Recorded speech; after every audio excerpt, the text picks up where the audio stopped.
11 की कॉम्प्लेक्स की थोड़ी सी तुम्हें जानकारी दे दूं, बेसिक वाली। देखिएगा, जेड इक्वल टू जब आप लेते हैं तो वो एक्स प्लस आई वाई लेते हैं। इसका जब रिप्रेजेंटेशन आप करते हैं तो ये आपकी एक्स एक्सिस होती है, ये आपकी वाई एक्सिस होती है, ये आपका ओरिजिन है। एक्स एक्सिस आपकी रियल एक्सिस कहलाती है और जो वाई एक्सिस है वो आपकी इमेजिनरी एक्सिस कहलाती है। जो एक्स एक्सिस है, एक्स एक्सिस है वो आपकी रियल एक्सिस कहलाती है और जो वाई एक्सिस है वो आपकी इमेजिनरी एक्सिस कहलाती है। और ये जो एक्स वाई प्लेन होता है, जो एक्स वाई प्लेन होता है इसका नाम होता है आर्गेंट प्लेन। जो एक्स वाई प्लेन होता है, इस एक्स वाई प्लेन का नाम होता है आर्गेंट प्लेन। आर्गेंट प्लेन इसे बोलते हैं। अब जैसे Z equal to X plus I Y है, ये आपने पॉइंट ले लिया है जेड है, जिसके कोऑर्डिनेट सिस्टम में अगर देखा जाए तो एक्स वाई हो जाएगा। इसका जो मैग्नीट्यूड है वो आर है और ये थीटा है। तो इसी वजह से आप ऐसे भी रिप्रेजेंट करते हैं, x equal to r cos theta और y equal to r sine theta, क्योंकि यहाँ से ये वैल्यू तो आपकी आर कॉस थीटा हो जाती है जो आपकी एक्स बन जाएगी, और ये वाली जो वैल्यू है आपकी वाई है जो आर साइन थीटा बन जाएगी। तो इस तरह से आपके पोलर कोऑर्डिनेट आते हैं 11th क्लास में। एक्स की वैल्यू आर कॉस थीटा हो जाती है, वाई की वैल्यू आर साइन थीटा हो जाती है, और जो मोड जेड होता है वो आर को रिप्रेजेंट करता है under root X square plus Y square. ये आपका मॉडुलस है, मोड जेड है। मोड जेड देखिएगा, ये डिस्टेंस फ्रॉम ओरिजिन है, यानी कि under root X square plus Y square है। तो किसी भी कॉम्प्लेक्स नंबर का अगर मोड है तो वो ओरिजिन से डिस्टेंस को रिप्रेजेंट करता है। और दूसरी बात देखिएगा, अगर आप डिवाइड करते हैं, अगर वाई अपॉन एक्स करते हैं आप, तो ये हो जाता है tan theta. Theta is equal to हो जाता है tan inverse Y upon X. Theta is equal to tan inverse Y upon X हो जाता है। और जो ये आपका थीटा होता है, थीटा, इस थीटा को आप बोलते हैं या तो एम्पलीट्यूड बोलते हैं और या आर्गुमेंट बोलते हैं। तो जो आर है वो तो मॉडुलस है, लेकिन जो थीटा एंगल है, यानी कि जो आपका complex number positive real axis के साथ जो एंगल बना रहा होता है, आपका complex number positive real axis के साथ जो एंगल बना रहा होता है उसके दो नाम होते हैं, जिसे आप थीटा से रिप्रेजेंट करते हुए आए थे आज तक। 11th क्लास में थीटा जब लेते थे तो थीटा का वहाँ पर कोई नाम नहीं दिया गया था। अब यहाँ पर थीटा का जो नाम होता है वो दो नाम होते हैं, या तो आप एम्पलीट्यूड लिखते हैं उसे या फिर आर्गूमेंट लिखते हैं। अब देख लीजिएगा, एम्पलीट्यूड और आर्गूमेंट लिखते हैं, आप इसे ऐसे रिप्रेजेंट करते हैं, ऐसे लिख सकते हैं, एम्पलीट्यूड ऑफ जेड लिख सकते हैं, और या ऐसे लिख सकते हैं शॉर्ट में आर्गूमेंट ऑफ जेड। एम्पलीट्यूड का एएमपी लिख देते हैं और आर्गूमेंट का एआरजी लिख देते हैं। एम्पलीट्यूड ऑफ जेड और argument of z is equal to tan inverse Y upon x. Argument amplitude of z और argument of z is equal to है tan inverse Y upon x. कुछ property देख लीजिएगा। अब जेड इज इक्वल टू अगर x plus आई Y है तो z bar is equal to हो जाता है एक्स माइनस आई वाई। अब एक्स प्लस आई वाई है और एक्स माइनस आई वाई है, तो यहाँ पर वैल्यू आपकी माइनस है। अगर मैं इसमें एम्पलीट्यूड लेने जाता हूँ, जेड बार का एम्पलीट्यूड लेने जाता हूँ तो माइनस बाहर आ जाएगा, यानी कि अगर मैं आर्गूमेंट जेड लिखता हूँ तो वो tan inverse Y upon X हो जाएगा, और मैं यहाँ आर्गूमेंट जेड बार लिखता हूँ तो वो हो जाएगा tan inverse minus Y upon X. और आपको पता ही है इनवर्स में टेन इनवर्स का माइनस जो है वो बाहर आ जाता है, तो आप ये भी प्रॉपर्टी लगा सकते हैं, argument z is equal to argument Z bar और साथ में माइनस, यानी कि जेड का आर्गूमेंट और is equal to argument Z bar जो होता है उनके बीच में नेगेटिव साइन का जो है वो फर्क होता है। और देखिएगा, जैसे मान लीजिएगा z one is equal to आपने लिया r one e to the power I theta one, और z two is equal to आपने लिया r two E to the power I theta two. अब पहले जेड वन में मैंने ई की पावर में आई थीटा वन डाला है, तो इसका आर्गूमेंट थीटा वन है और इसका जेड टू का जो आर्गूमेंट है वो थीटा टू है। अब ये देखिएगा, अगर मैं इन दोनों की मल्टीप्लाई करता हूँ, Z one Z two equal to R one R two E to the power I theta one plus theta two. अब जेड वन जेड टू की मल्टीप्लाई करके जो नंबर बना है उसका जो एंगल बना है वो ई टू दी पावर में आई के साथ theta one plus theta to पड़ा हुआ है। यानी कि आप इस तरह से लिखेंगे कि आर्गुमेंट Z1 Z2 अगर है तो वो हो जाएगा θ1 प्लस θ2। तो ये फार्मूला बन जाता है argument of Z1 plus argument of Z2।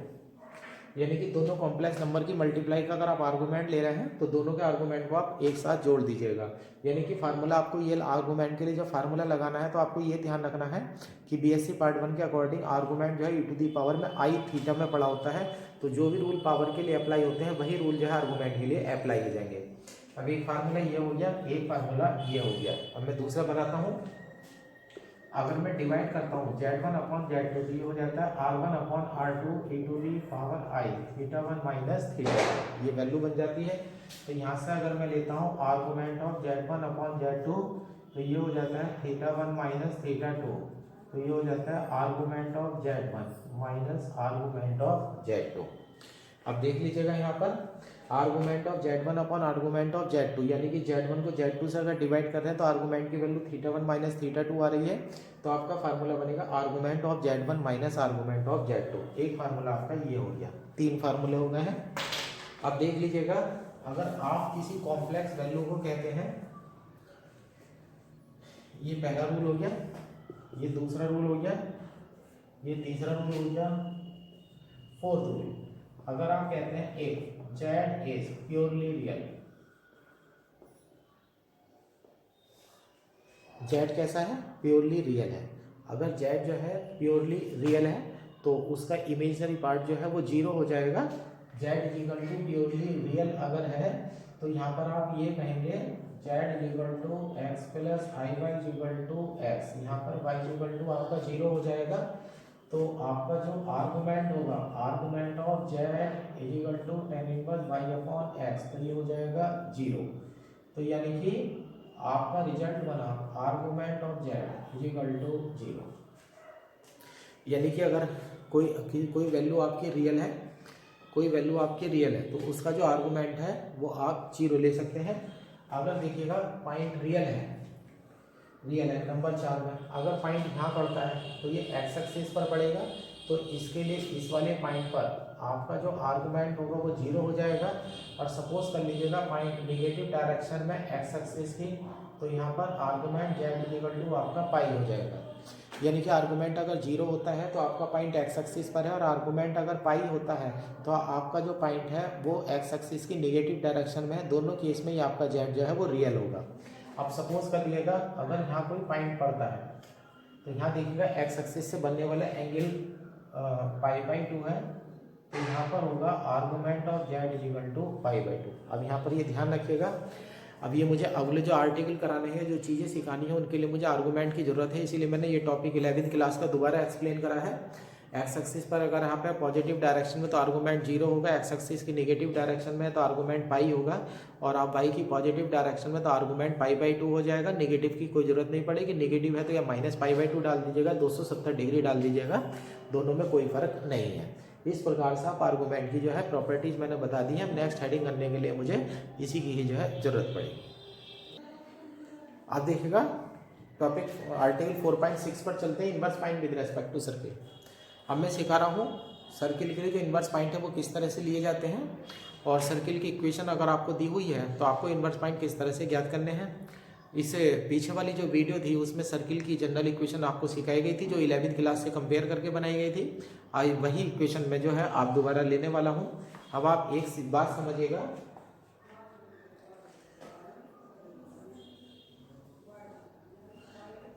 Article ध्यान से सीख लीजिएगा। जो हमारे आर्टिकल होते हैं उसमें अधिकांश आर्टिकल जो होते हैं वही होते हैं जो 11वीं क्लास में पढ़ाए गए थे, लेकिन हमारा कहने का तरीका और उनका कहने का तरीका थोड़ा सा फर्क होता है, हम थोड़ा शॉर्टकट में करते हैं।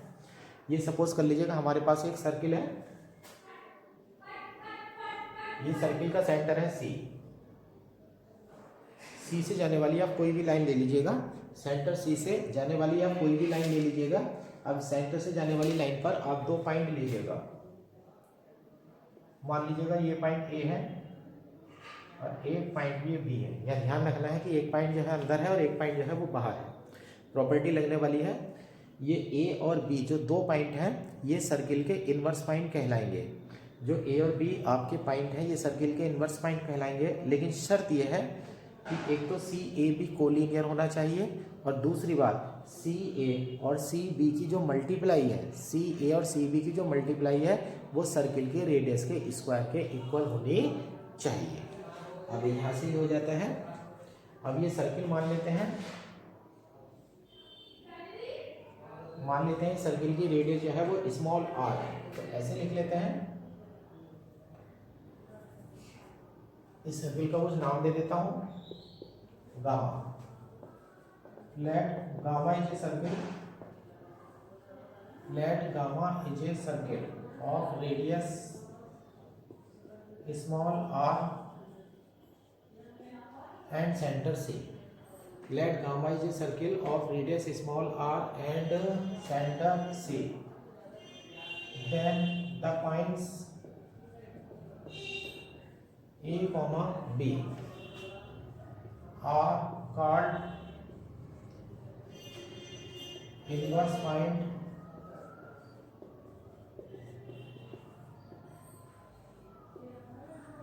the points A, B are called inverse point of circle if C, A, B are collinear. If C, A, B are collinear and CA into CB is equal to R square. Equation number 1। ये होती है आपकी inverse point की definition कि अगर ए और B diagram के according inverse point है तो सी ए बी जो है यानी कि ए और बी जो है वो सेंटर से जाने वाली लाइन पर स्थित होने चाहिए, एक ही लाइन पर स्थित होने चाहिए, और दोनों पॉइंट की सेंटर से डिस्टेंस की मल्टीप्लाई अगर आप करेंगे तो उनका जो रिजल्ट आना चाहिए वो रेडियस के स्क्वायर के इक्वल आना चाहिए। अब इसके लिए फार्मूला लेने जाते हैं। कल का जो टॉपिक कराया गया था उसके लिए उसके लिए अब हम डेरिवेशन करने जा रहे हैं सर्किल का। लेट अब ऐसे मान लीजिएगा,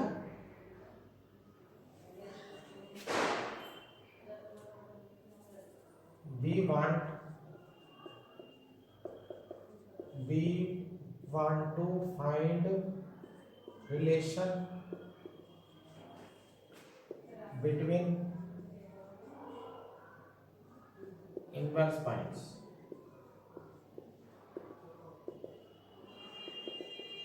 with respect to सर्किल। कल की सर्किल की इक्वेशन लेते हैं, a z z bar plus alpha z plus alpha bar z bar plus C equal to 0। Equation 2 ये कल आपको जनरल इक्वेशन बताई गई थी सर्किल की। ये सर्किल की आपकी जनरल इक्वेशन है जहाँ पर अल्फा और सी, ए और सी जो है वो रियल कांस्टेंट है और अल्फा जो है वो कॉम्प्लेक्स कांस्टेंट है। ये है। अब कल वाली प्रॉपर्टी लिख देते हैं। सेंटर ऑफ सर्किल कल आया था minus alpha bar upon a. ये कॉम्प्लेक्स में आपका सर्किल का सेंटर हो गया। And radius r equal to आई थी आपकी under root alpha bar minus ए सी और अपॉन ए। ये आपकी रेडियस आई थी सर्किल की आर इक्वल टू। अब यहाँ से मैं प्रॉपर्टी लगाने वाला हूँ, देखिएगा। अब ऐसे मान लीजिएगा ये ए जो सी है, सी का कॉम्प्लेक्स तो हो गया है माइनस अल्फा बार अपॉन ए का कॉम्प्लेक्स जेड ले लेते हैं और बी का कॉम्प्लेक्स ले लेते हैं जेड डैश। अब ये कॉम्प्लेक्स मैंने डाल दिए गए हैं। यह है जो कॉम्प्लेक्स होते हैं, जो कॉम्प्लेक्स नंबर से किसी पॉइंट को रिप्रेजेंट करते हैं तो उसको जो कहा जाता है वो अफिक्स कहा जाता है। अब मैं जेड और जेड डैश का रिप्रेजेंटेशन करने जा रहा हूँ। That A comma B have affix Z comma Z dash.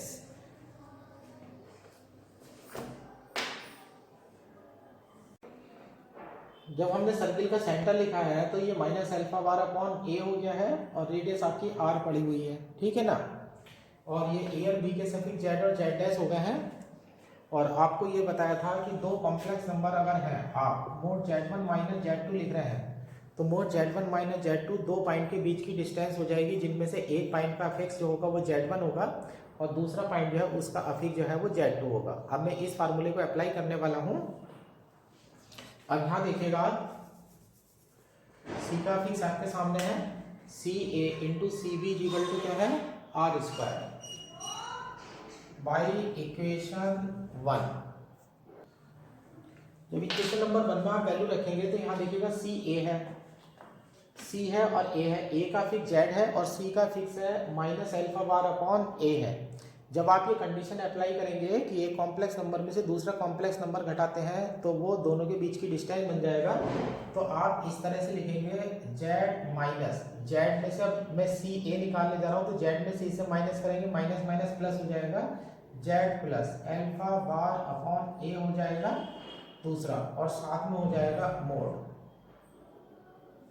Into, अब दूसरा क्या है देखिएगा CB है, दूसरा आपका CB है, B वाले का देखिएगा फिक्स Z डैश है और C का फिक्स है minus alpha bar upon A, इसे माइनस कर दीजिएगा और मोड ले लीजिएगा, तो ये हो जाएगा mod Z dash minus minus plus alpha bar upon A और इक्वल टू में आपका R स्क्वायर पड़ा हुआ है, ये R स्क्वायर। तो इक्वेशन नंबर 1 जो है आपकी ये कन्वर्ट हो जाती है और आपका ये रिजल्ट आ जाता है। अब देखिएगा यहाँ पर ये R स्क्वायर पड़ा हुआ है, R स्क्वायर। अब R स्क्वायर की वैल्यू भी आप डाल दीजिएगा, R की वैल्यू पड़ी हुई है, ये हो जाता है alpha alpha bar minus AC upon A square. ये आपकी वैल्यू आ गई है R स्क्वायर की। अब यहाँ पर देख लीजिएगा, अब यहाँ पर मोड, अब चूंकि मोड Z1 Z2 अगर होता है तो ये हो जाता है mode Z1 into mod Z2। ये फार्मूला पे अप्लाई करिएगा उल्टा करके, तो ये हो जाएगा mod Z plus alpha bar upon A और इधर हो जाएगा Z dash plus alpha bar upon A पूरे का mod is equal to alpha alpha bar minus AC upon A square. इसे इक्वेशन नंबर 3 डाल करके यहीं छोड़ दीजिएगा, इक्वेशन नंबर 3 डाल करके यहीं छोड़ दीजिएगा। इस इक्वेशन पर हम दोबारा आएंगे, इक्वेशन नंबर 3 पर हम दोबारा आएंगे। असल में क्या होगा, अभी मेरे पास एक पॉइंट और है, ये CAB जो है वो कोलिनियर है, CAB जो है मेरा कोलिनियर है। तो अभी मैं ये प्रूव करके दिखाऊंगा। इक्वेशन नंबर 3 में जो लेफ्ट हैंड साइड में वैल्यू रखी हुई है रियल क्वांटिटी है और रियल क्वांटिटी का मोड लीजिएगा नहीं लीजिएगा तो उस पर कोई फर्क नहीं पड़ता, तो मुझे यहाँ से इसका मोड जो है वो हटाना होगा। अभी इसका मैं मोड हटाऊंगा यहाँ पर आप देखिएगा इक्वेशन नंबर 3। अब इस वाली कंडीशन का यूज़ कीजिएगा, CAB जो है वो एक ही लाइन में पढ़ते हैं, चूंकि C, A, B lie on same line, ये दोनों जो है एक ही सेम लाइन में पढ़ते हैं, एक ही रेखा में पढ़ते हैं।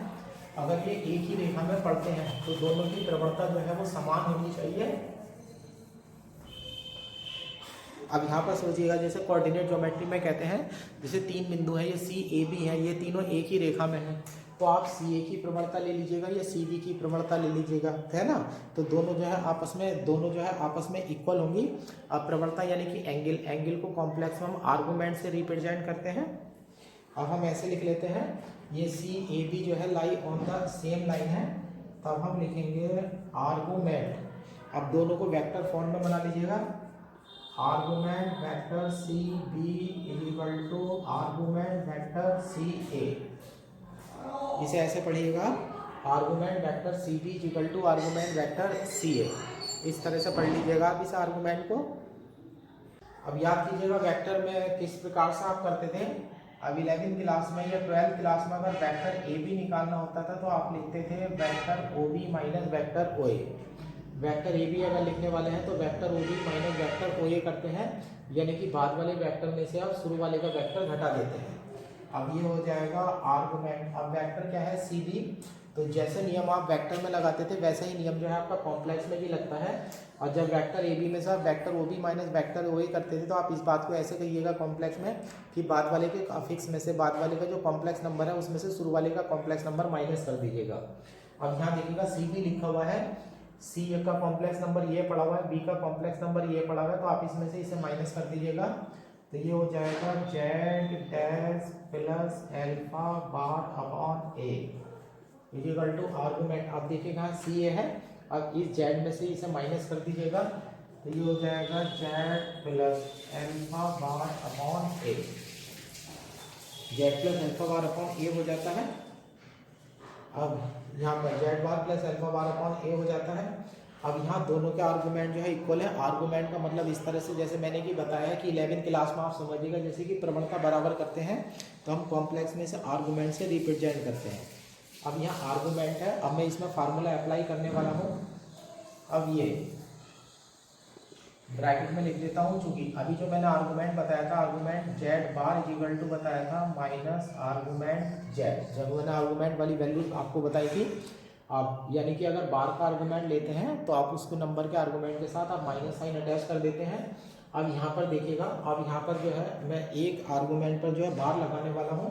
अब इधर मैं बार लगा देता हूँ तो यहाँ से मेरा हो जाएगा argument Z dash plus alpha bar upon A equal to हो जाएगा माइनस लग गया है देखा आर्गूमेंट, और यहाँ हो जाएगा z plus alpha bar upon a और पूरे का बार। अब देखिएगा मैंने यहाँ पर ये फार्मूला यूज़ करा है, पूरे का मैं बार लगा चुका हूँ।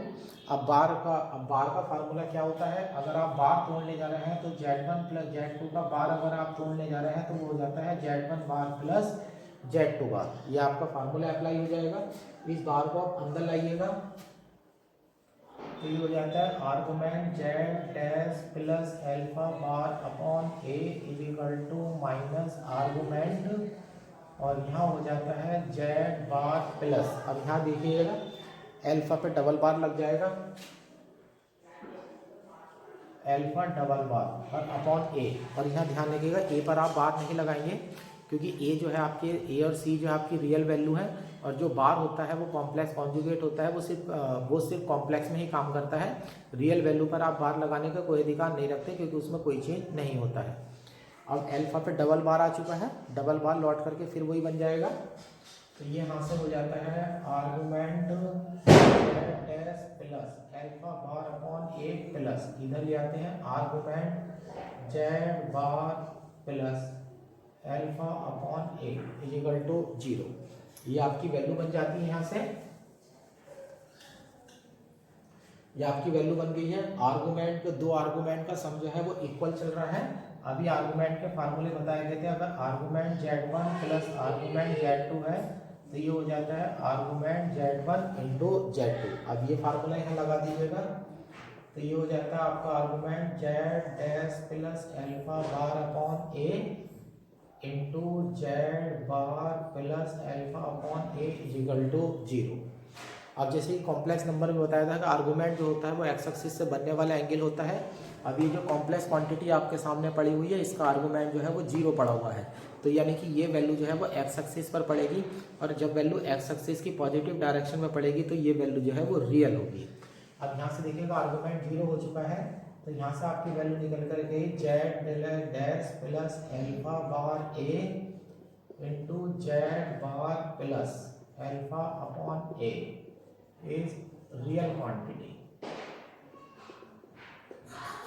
अब ये आपकी रियल क्वांटिटी आ गई है। अब देखिएगा यहाँ Z bar plus alpha bar upon ए हो गया है। इक्वेशन नंबर 3 में आप थोड़ा सा चेंज कर दीजिएगा, इक्वेशन नंबर 3 हटा करके यहाँ डाल दीजिएगा। ये अभी मैं थोड़ा मिटा देता हूँ इसे, इसकी मुझे ज़रूरत पड़ेगी। अभी इक्वेशन नंबर 3 मेरी अब ये बन चुकी है। अब इसमें रीजन ये है z plus alpha bar upon a पड़ा हुआ है ना, तो यहाँ पर जेड बार प्लस क्या है एल्फा अपॉन ए वैल्यू मुझे बनानी है। तो पहले मैं इसे कन्वर्ट करता हूँ यहाँ पर।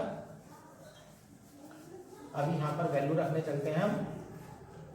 अब पहले चलते हैं बाई इक्वेशन 3, इक्वेशन नंबर 3 से। अब मैं इसमें बार लगाने वाला हूँ तो मैं ये लिख देता हूँ z plus alpha bar upon a पूरे का बार और into mod z s plus alpha bar upon A equal to are square. यहाँ पर मैंने फार्मूला यूज़ करा है क्योंकि mod z equal to mod Z bar.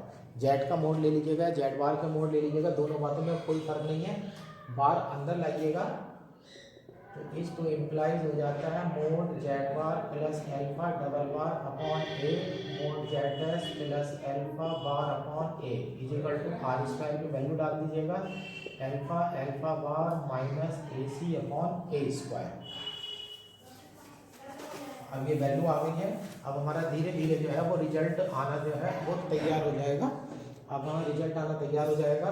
अब इसमें मैं फार्मूला लगाने वाला हूँ, चूँकि mode Z1 into mod Z2 अगर है तो आप हम मोड या पहले भी ये फार्मूला अलग लगाते हैं, पहले इसका बार हटाता हूँ मैं, तो ये हो जाएगा इस to imply Z bar plus alpha upon A Z dash plus alpha bar upon A equal to alpha alpha bar minus upon A square. ये वैल्यू आ चुकी है।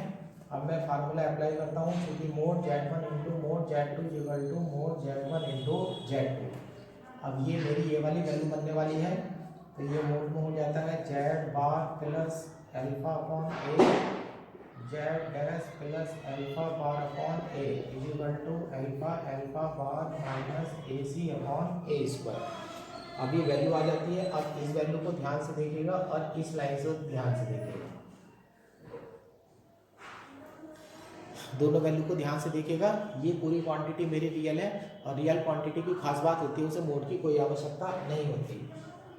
अब यहाँ से हो जाएगा इस टू इम्प्लाई, अब इसका मैं मोड हटा देता हूँ, z bar plus alpha upon A Z dash plus alpha bar upon A equal to alpha alpha bar minus A C upon A square.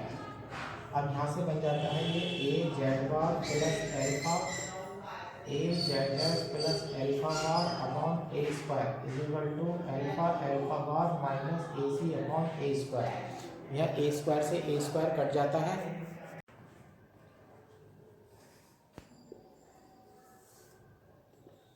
अब इधर आ जाइएगा, मल्टीप्लाई करिएगा, A Z dash Z bar, ये A square हो जाएगा, A square Z bar Z dash हो जाएगा, और plus A Z bar alpha bar हो जाएगा, प्लस एल्फा ए जेड डैश हो जाएगा, plus alpha alpha bar equal to हो जाएगा एल्फा एल्फा बार माइनस ए C, alpha alpha bar cut जाएंगे, ए सी को लेफ्ट में ले आइएगा और ए से डिवाइड कर दीजिएगा, तो ये हो जाता है ए जेड डैश जेड बार, ये टर्म पहले लिखिएगा, plus alpha A Z dash plus A Z bar alpha bar plus C equal to 0। अब इस इक्वेशन को आप ध्यान से देखिएगा, इस इक्वेशन में क्या है, जिस इक्वेशन में ये इक्वेशन वही है जो कि इक्वेशन नंबर 2 है, बस उसमें क्या हुआ है, जेड बार जहाँ था वो तो वैसा का वैसे ही रखा हुआ है, लेकिन जहाँ जेड था उसकी जगह जेड डैश हो चुका है। अब हमारे इन्वर्स पॉइंट ए और बी थे, ए का फिक्स जेड था और बी का फिक्स जो था जेड डैश था। तो यानी कि कोई सर्किल की इक्वेशन अगर दे रखी है और इसका इन्वर्स पॉइंट अगर आपको निकालना है तो आपको क्या करना होता है, सिर्फ जेड की जगह इन्वर्स पॉइंट का जो भी अफिक्स यानी कि कॉम्प्लेक्स नंबर है वो रख दीजिएगा और आपकी सर्किल की इक्वेशन जो है वो तैयार हो जाएगी। इसी विधि से जो है हम इन्वर्स पॉइंट जो है इसमें निकालते हैं। अब इसमें है ऐसे लिख देते हैं,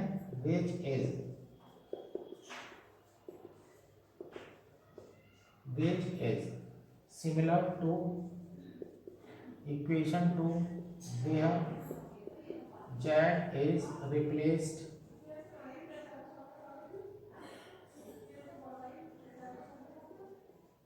by z dash। ये इक्वेशन नंबर 2 के सिमिलर है और जिसमें z जो है वो रिप्लेस किया गया है z डैश को। अब यहाँ पर एक मैं केस बना देता हूँ। अब इस वाले आर्टिकल से आपने ये इस वाले आर्टिकल में आपने ये देखा कि अगर हमें सर्किल की इक्वेशन मिली हुई है और हमें इन्वर्स पॉइंट की इक्वेशन अगर हमें निकालनी है, इन्वर्स पॉइंट की इक्वेशन हमें निकालनी है तो हमें सिर्फ क्या करना होता है कि जेड को हटा करके जेड डैश जो है वो डालना होता है। अब मैं देखिएगा पर्टिकुलर केस बनाता हूँ।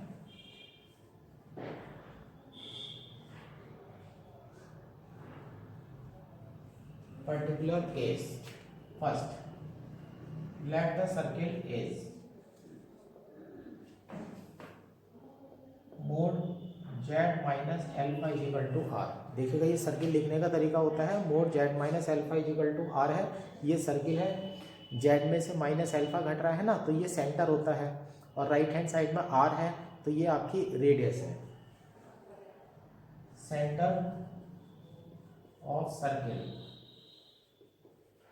Is alpha and radius is equal to R. अब मैं थोड़ा सा ये आपको दिखा देता हूँ कि ये सेंटर जो है वो किस तरह से बनता है। देखिएगा होता क्या है, जेड इज इक्वल टू मान लीजिएगा एक्स प्लस आई वाई ले लीजिएगा, और एल्फा इज इक्वल टू मान लीजिएगा एच प्लस आई के। आप ऐसे सोचिएगा, जब आप mod Z minus alpha is equal to r लिखते हैं तो ये हो जाता है mod x plus I y minus h minus i के इज इक्वल टू आर। तो ये हो जाता है mod x minus h plus I y minus k is equal to r. तो ये हो जाता है under root x minus h का whole square plus y minus k का whole square is equal to r. तो आपकी इक्वेशन बन जाती है एक्स माइनस एच का whole square plus y minus k का square is equal to are square. अब इस तरह से देखिएगा, जैसे कि आप 11वीं क्लास में सर्किल पढ़ते थे, तो जब आप 11वीं क्लास में सर्किल पढ़ते थे तो ये सर्किल था जिसका सेंटर एच कॉमा के था, रेडियस आर था। ये मैंने किससे बनाया है, mod Z minus alpha is equal to r से बनाया है। अब आप कॉम्प्लेक्स में लिखना सीख रहे हैं धीरे धीरे। Mod Z minus alpha is equal to, अगर आप आर कहते हैं और यहाँ पे ये लिख देता हूँ comma alpha is complex constant comma r is real, क्योंकि त्रिज्या तो कॉम्प्लेक्स हो नहीं सकती, आर जो है वो रियल है। तो यानी कि मोड जेड में से अगर एक वैल्यू आप हटा देते हैं तो वो सेंटर बन जाता है, राइट हैंड साइड में जो रखा होता है वो रेडियस बन जाती है। अब ये आप इस तरह से लिख लेते हैं, it's inverse point is given by. अब याद करिएगा, अभी जो रूल आपने सीखा था, अभी जो आपने रूल सीखा था उसके अंदर मैंने ये सिखाया था कि सर्किल की इक्वेशन अगर जेड में दे रखी है और आप चाहते हैं कि उसका इन्वर्स पॉइंट निकालने जा रहे हैं, तो आपको कुछ नहीं करना होता, जहाँ जेड होता है उसकी जगह जेड की जगह जो है हम जेड डैश कर देते हैं। या एक काम करते हैं, इस इक्वेशन को अभी बाद में रहने देते हैं, आप इसे ऐसे लिख लीजिएगा, मोड जेड माइनस एल्फा का whole square is equal to are square हो जाएगा। अब चूंकि आप ये लगा दीजिएगा mod z square is equal to z z bar, तो ये हो जाता है जेड माइनस एल्फा हो जाएगा, और यहाँ हो जाएगा जेड माइनस एल्फा का bar is equal to are square. दोनों का बार अलग अलग तोड़ दीजिएगा, z minus alpha z bar minus alpha bar is equal to are square. अब लिख लेते हैं equation for inverse point is given by. अब यहाँ देखिएगा, जब भी इनवर्स पॉइंट के लिए आप इक्वेशन लिखने जा रहे होंगे तो ध्यान रख लेना है, वेरिएबल में जो कॉम्प्लेक्स वेरिएबल जेड होता है वो जेड भी सामने होना चाहिए और जेड बार भी सामने होना चाहिए, क्योंकि जब हम इनवर्स पॉइंट के लिए सर्किल की इक्वेशन लेने जाते हैं तो जेड को हटा करके तो हम जेड डैश कर देते हैं, जेड को हटा करके हम जेड डैश कर देते हैं। अब जो जेड है हमारा, उसे जेड को हटा करके तो हमने जेड डैश कर दिया है, ठीक है। हाँ, जेड को, जो जेड है उसको तो हटा करके हम जेड डैश कर देंगे, लेकिन जो बार वाला है उसे हम कोई चेंज नहीं करेंगे, वो ऐसा कैसे रहेगा, उसी रूल के अकॉर्डिंग, जो अभी पीछे वाले आर्टिकल का रूल था उसका अकॉर्डिंग में इनवर्स की इक्वेशन लिखने वाला है। तो ये हो जाता है z dash minus alpha z bar minus alpha bar is equal to are square. अब यहाँ से जेड डैश की वैल्यू बन जाती है alpha plus r square upon z bar minus alpha bar. ये फार्मूला याद कीजिएगा, जो आने वाले सवाल होंगे उनमें एक जगह ये फार्मूला यूज होगा, यानी कि आप इक्वेशन को पहचान लीजिएगा। अगर सर्किल की इक्वेशन आपकी z minus alpha is equal to are square है, तो जब आप इन्वर्स पॉइंट लेने जाएंगे तो इन्वर्स पॉइंट लेने में जो माइनस एल्फा है उधर ले जाकर के राइट हैंड साइड में प्लस एल्फा कर देंगे, प्लस आर स्क्वायर रेडियस का स्क्वायर और अपॉन इस पूरी वैल्यू का बार नीचे लिख देते हैं। फिर ये पर्टिकुलर केस फर्स्ट हो गया, ये सेकंड फाइंड ले लेता हूँ, equation of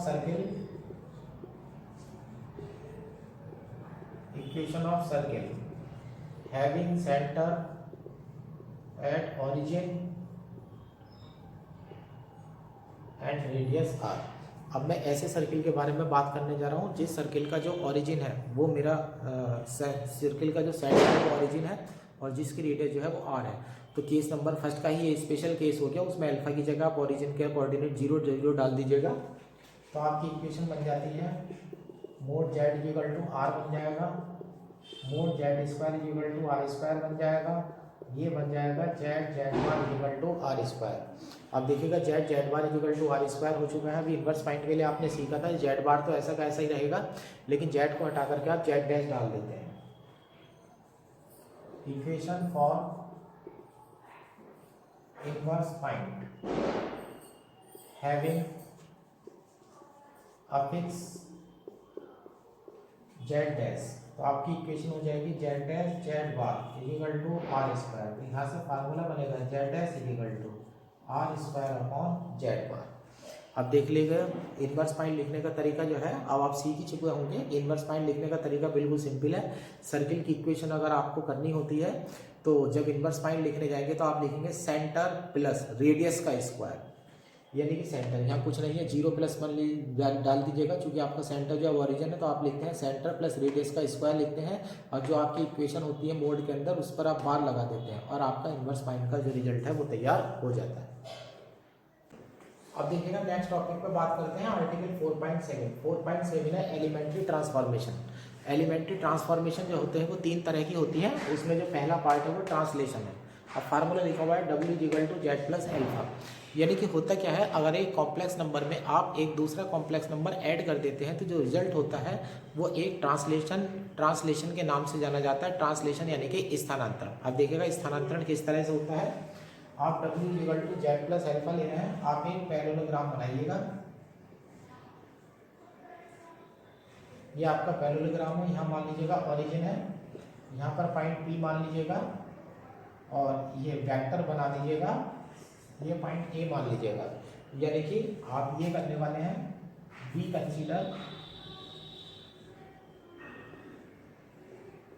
consider a parallelogram such that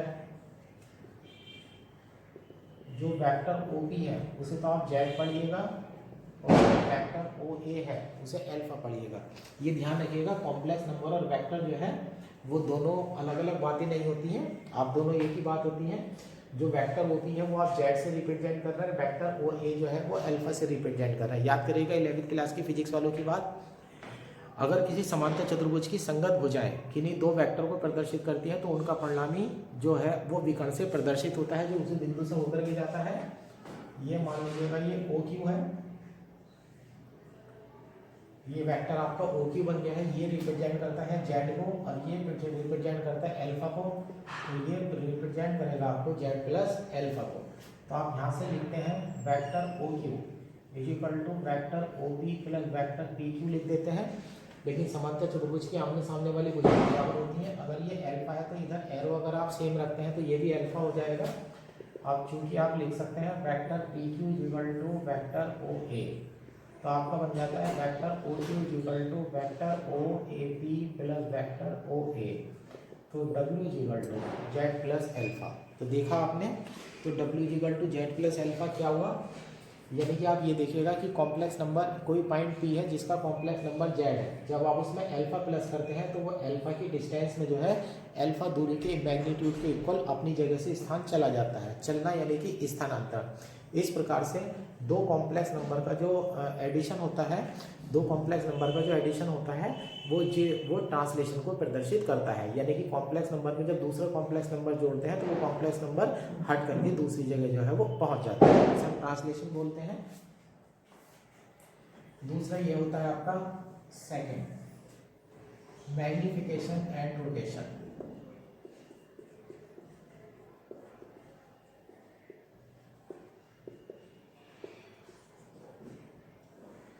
दूसरा आपका ये होता है मैग्निफिकेशन एंड रोटेशन। इसे ऐसे लिख लेते हैं W equal to beta z. मान लीजिएगा W equal to beta z. जैसे नंबर 1 में आपने देखा कि 2 कॉम्प्लेक्स नंबर को अगर ऐड करा जाता है दो कॉम्प्लेक्स नंबर को अगर ऐड करा जाता है तो वह प्रक्रिया ट्रांसलेशन के नाम से जानी जाती है।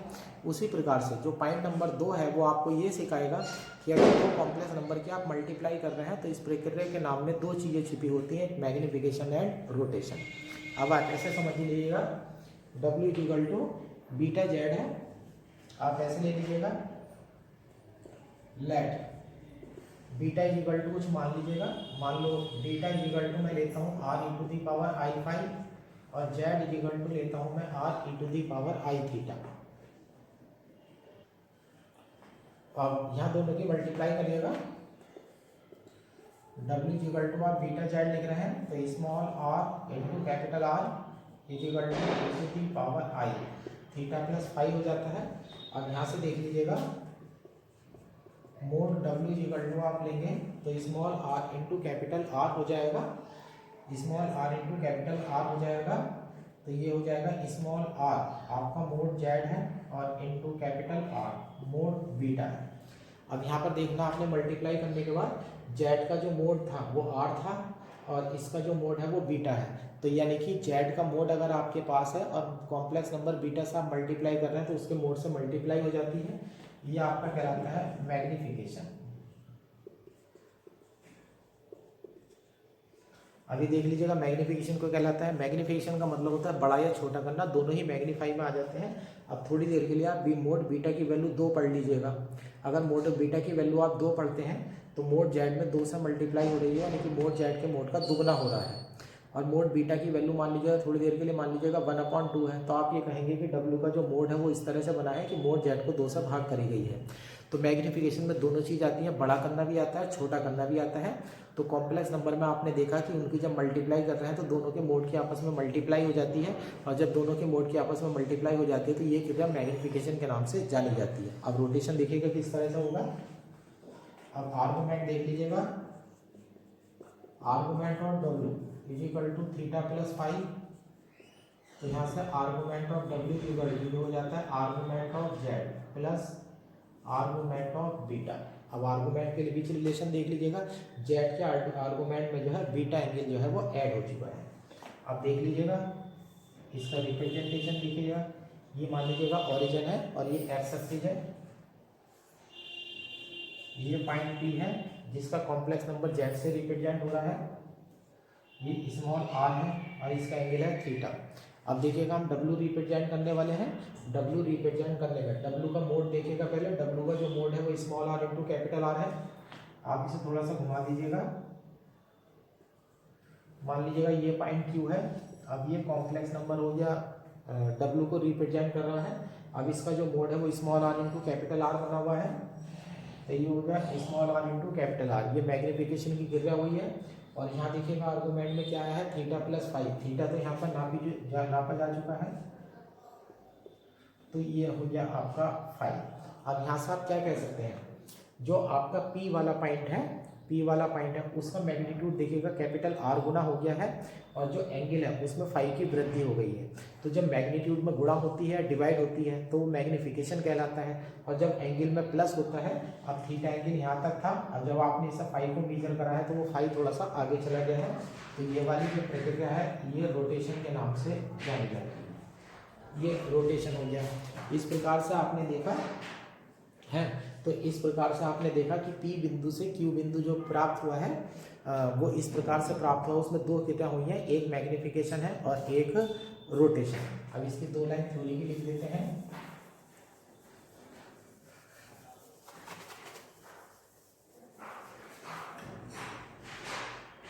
Late affix of P is Z, जो P का अफिक्स है वो Z है, बल्कि let affix of P, Q लिख लीजिएगा R, Z, W रेस्पेक्टिवली। अब डायग्राम के अकॉर्डिंग देखिएगा, आपने जो Q तैयार करा है वो किस तरह से तैयार करा है। Q is obtained by OP, Q is obtained, बल्कि ऐसे लिखिएगा फ्रॉम पी, यानी कि क्यू बिंदु जो प्राप्त कर रहे हैं वो पी बिंदु से प्राप्त कर रहे हैं। Q is obtained from P by rotating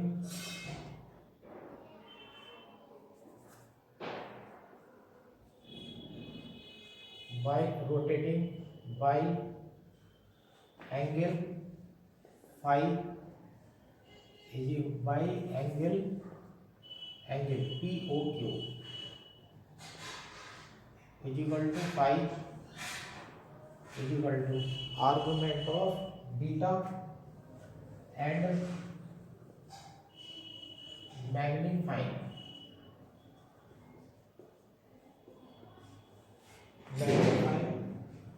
in ratio mod beta times.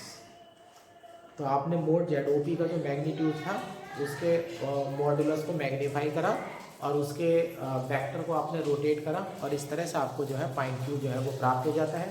इसी कारण से कहा जाता है कि दो कॉम्प्लेक्स नंबर की अगर आप मल्टीप्लाई करते हैं तो वो प्रक्रिया मैग्निफिकेशन एंड रोटेशन के नाम से जानी जाती है।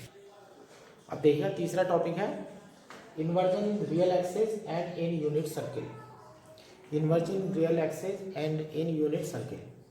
अभी यूनिट सर्किल का इन्वर्स पॉइंट निकालना बताया था। रियल एक्सिस का इन्वर्स पॉइंट तो सिंपल होता है, मैं हाथों हाथ ही बता देता हूँ, और इसका फार्मूला W=1/Z होता है। यानी कि हमारा मैथमेटिक्स का रूल ये कॉम्प्लेक्स में ये कहता है कि जब आप कॉम्प्लेक्स नंबर को 1/n करके लिखते हैं तो ये क्रिया इन्वर्जन के नाम से जानी जाती है। दो इन्वर्जन इसमें होते हैं, एक तो होता है with respect to real axis और एक होता है with respect to unit circle. Unit circle का मतलब एक ऐसा सर्किल जिसकी त्रिज्या जो है वो 1 है। अब आप ऐसे समझिएगा, ये आपके पास एक सर्किल है, ये इसका सेंटर ओरिजिन हो गया, ये आपकी एक्स एक्सिस है और इसकी जो रेडियस है वो आपकी 1 है। आप ऐसे मान लीजिएगा, लेट इस सर्किल का नाम दे देते हैं C. Let circle C is mod Z=1। Z में से कुछ नहीं घट रहा है क्योंकि ओरिजिन जो है मैंने सेंटर डाल दिया है और त्रिज्या इसकी 1 डाल दी है, तो मेरे सर्किल की इक्वेशन हो जाती है मोड Z=1। अब किसी पॉइंट के बारे में सोचिएगा, ये पॉइंट P है, ठीक है। Let P has affix Z। मान लीजिएगा P जो पॉइंट है उसका अफिक्स जो है वो Z है, ठीक है। अब देखिएगा रियल एक्सिस का इन्वर्जन पॉइंट कैसे हो, जैसे कोई रेखा है, उस रेखा का अगर इन्वर्स पॉइंट देखने जा रहे हैं तो आप उस रेखा को ऐसे समझ लें जैसे मिरर रखा हो, प्लेन मिरर रखा हो, तो जितनी दूरी पर वस्तु रखी होती है उतनी दूरी पर ही उसका जो है प्रतिबिंब बन जाता है, सही है ना।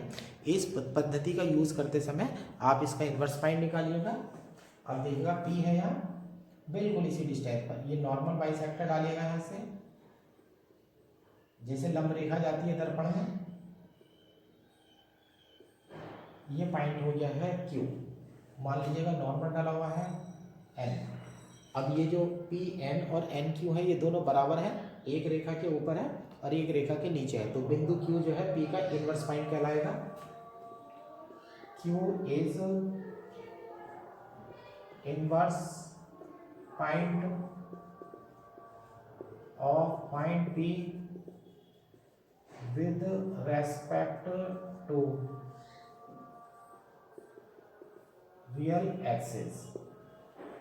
तो किसी भी रेखा का इन्वर्स पॉइंट उसका प्रतिबिंब होता है, किसी भी रेखा का जो इन्वर्स पॉइंट होता है वो प्रतिबिंब होता है, और रेखा जो है एक समतल दर्पण की तरह से कार्य करती है, जितनी दूर वस्तु रखी होती है उतनी दूर ही जो है उसका प्रतिबिंब प्राप्त होता है। अब मैं P और Q है, यहाँ ओरिजिन है, देखिएगा ये फर्स्ट क्वाड्रेंट है। आप थोड़ी देर के लिए ऐसे समझिएगा, अगर यहाँ कोऑर्डिनेट x, y है तो यहाँ पर कोऑर्डिनेट हो जाएगा x, -y। तो यहाँ पर अगर मैं Z=x+y लिखता हूँ तो यहाँ मुझे Z=x-i लिखना पड़ेगा, ये मेरा क्या बनेगा, Z बार बनेगा। तो देख लीजिएगा पॉइंट जब इधर से इधर आया है तो Z की जगह क्या हो गया है, Z बार हो गया है। तो affix of Q is Z बार। जो Q का अफिक्स है वो Z बार है, इसे कुछ मान लीजिएगा। Let t equal to z bar, यानी कि क्यू का जो अफिक्स है वो जो जेड बार से रिप्रेजेंट हो रहा है उसे आपने टी मान लिया है। अब टी इक्वल टू जेड बार हो जाता है।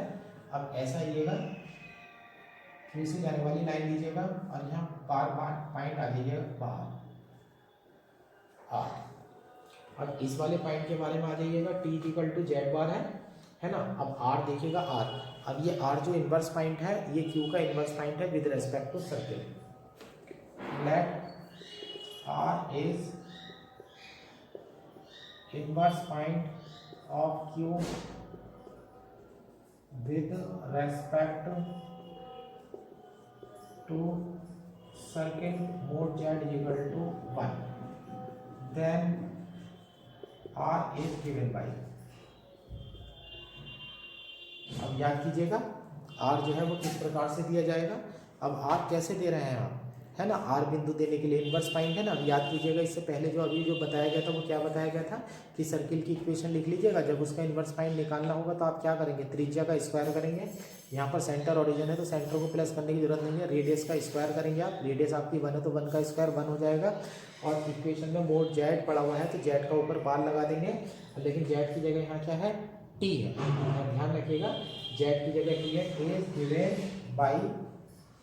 इज गिवन बाई 1 का square upon z bar is equal to 1 upon z bar is equal to 1 upon t, 1 upon t. अब यहाँ पर इन्वर्स पॉइंट आपने देख लिया है, 1 अपॉन जेड बार हो गया है।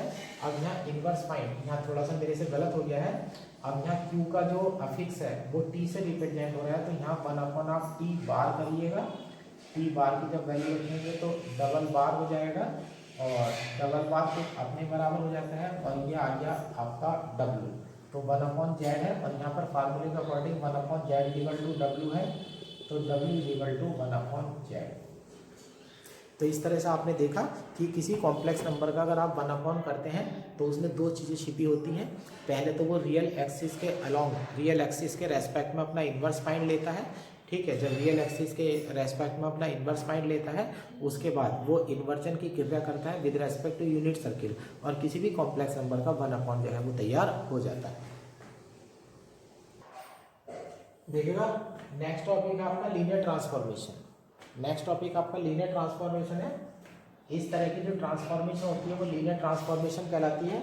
A transformation W equal to alpha z plus beta where alpha comma beta are complex constant is called linear transformation. ये लीनियर ट्रांसफॉर्मेशन होती है।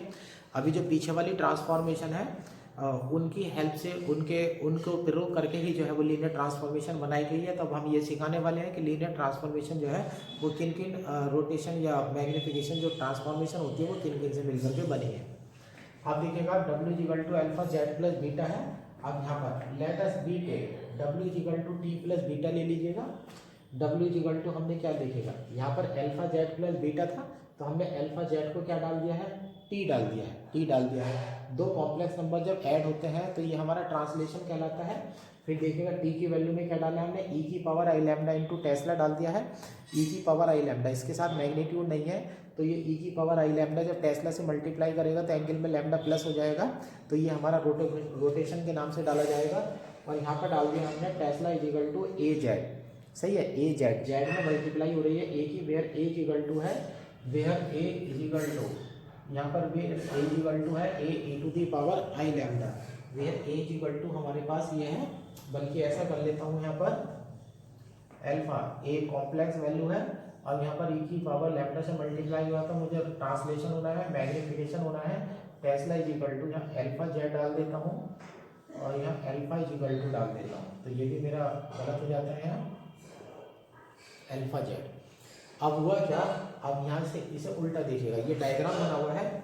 सबसे पहले आप यहाँ समझिएगा अल्फा इज इक्वल टू, आप यहाँ देखिएगा टेस्ला इज इक्वल टू क्या है, alpha z, tesla is equal to alpha z है और अल्फा इज इक्वल टू आप ये e to the power i lambda. अब इसे यहाँ पर जो पॉइंट है आपका ये पॉइंट है जेड। अब इस जेड में किससे मल्टीप्लाई कर रहा हूँ, अल्फा से। इस अल्फा में से ये गलत लिखा हुआ है, ए नहीं होगा। अल्फा की जो वैल्यू है वो e to the power i lambda है, अल्फा की value e to the power i lambda है तो जब अल्फा जेड से मल्टीप्लाई करेंगे तो एंगल में जो है लैम्डा प्लस हो जाएगा, तो ये मैग्नीफिकेशन हो जाएगा, मैग्नीफिकेशन। अब मैग्नीफिकेशन के बाद हम इसमें लिख रहे हैं, अब उसके बाद हम इसमें e टू दी पावर ये सॉरी यहाँ पर मेरे पास ये गलत हो गया है, there alpha is equal to, मुझे सिर्फ मैग्नीफाई करना है, यानी कि टेस्ला is equal to alpha z है देयर, बल्कि ऐसा कर लेते हैं, ऐसे पढ़ते हैं देयर अल्फा इज रियल, ऐसे पढ़ो आप, अल्फा रियल है। अब कॉम्प्लेक्स नंबर आपका जेड है, जेड नंबर में रियल वैल्यू से मल्टीप्लाई कर रहे हैं, तो जब रियल वैल्यू से मल्टीप्लाई करेंगे आपका तो मैग्नीफिकेशन हो जाएगा, क्योंकि मैग्नीट्यूड में उसी नंबर से गुणा हो जाएगी जिस नंबर से आप मल्टीप्लाई कर रहे हैं। तो ये आपका मैग्नीफिकेशन हो गया, ये मैग्नीफाई करके आपका टेस्ला बना। अब इस टेस्ला की जो वैल्यू आई है उसमें मल्टीप्लाई कर रहे हैं आप e to the power i lambda से। अब e to the power i lambda से जब आप मल्टीप्लाई करते हैं तो एंगल में लैम्डा प्लस हो जाएगा, जिसे रोटेशन के नाम से जाने जाते हैं। तो पहले मैग्नीफिकेशन हुआ, मैग्नीफिकेशन के बाद रोटेशन हुआ। अब यहाँ से आपका टी तैयार हो गया है। अब टी में क्या जोड़ रहे हैं आप, बीटा जोड़ रहे हैं, बीटा जोड़ रहे हैं। दो कॉम्प्लेक्स नंबर को जब ऐड करा जाता है तो वो ट्रांसलेशन के नाम से जाना जाता है। अब उसके बाद यह ट्रांसलेशन आ जाती है, तो यानी कि आपका डब्ल्यू प्राप्त होता है। तो सबसे पहले आपका जेड होता है, जेड के बाद आप टॉ प्राप्त करते हैं, टॉ के बाद आप टी प्राप्त करते हैं, और टी के बाद आप प्लस को बीटा करके जो है टी प्लस बीटा से डब्ल्यू प्राप्त कर लेते हैं। तो इन क्रिया को मिलाकर के हमारी लीनियर ट्रांसफॉर्मेशन बनी है। तो इसे एक ही शिफ्ट में आप ऐसे ऐसे भी ले जा सकते हैं। तो यानी कि जो लीनियर ट्रांसफॉर्मेशन होती है उसमें पहले मैग्नीफिकेशन होता है, फिर रोटेशन होता है और फिर ट्रांसलेशन होता है। इन तीन चीज़ों को मिलाकर के जो है हमारी लीनियर ट्रांसफॉर्मेशन बन जाती है।